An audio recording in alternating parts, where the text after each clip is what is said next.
famous RMS Titanic, or simply Titanic, left Southampton 100 years ago today.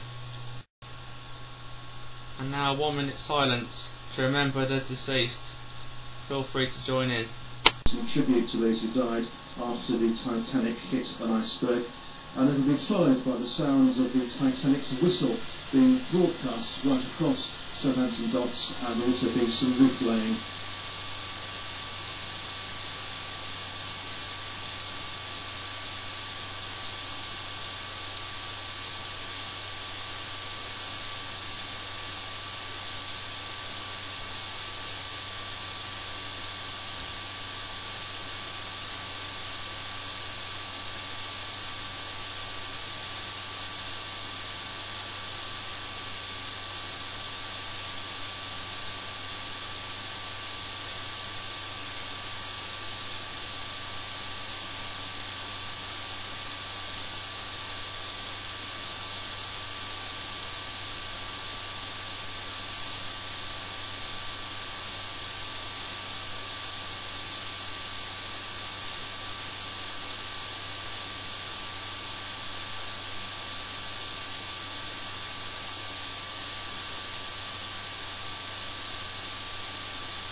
On the dockside, as the Titanic sailed, was the Reverend John France, Port Chaplain of the Missions to Seamen, which had a church and institute in Royal Crescent.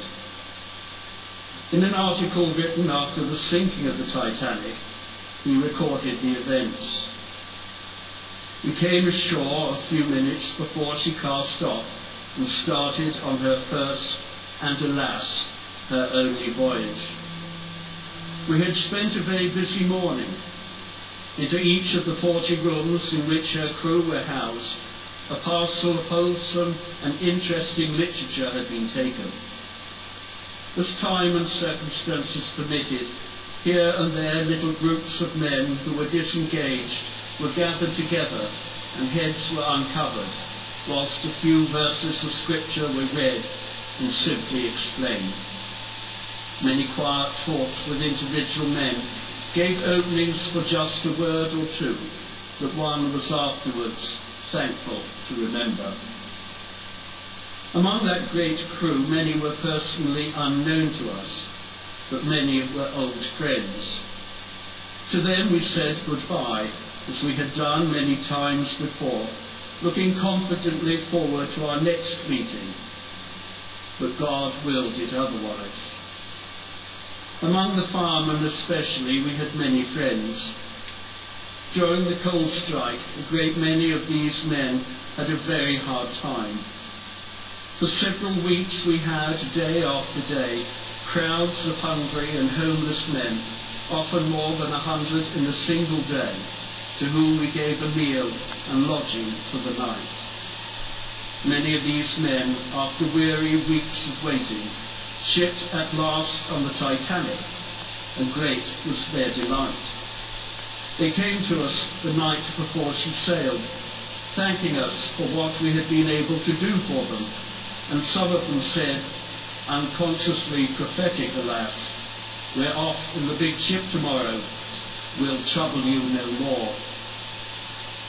It has been a comforting thought since the terrible news came to us, that to very many of those men the gospel message had been clearly set forth in the services in church and institute during the weeks before they left. We trust that in their hour of extremity, many of them found comfort and strength through the truths which they then heard. One of the survivors, a big, hard-featured man, told in terse sentences with shaking voice of the last scenes, adding, "I'm not a religious man, but there were many prayed that night that didn't often pray."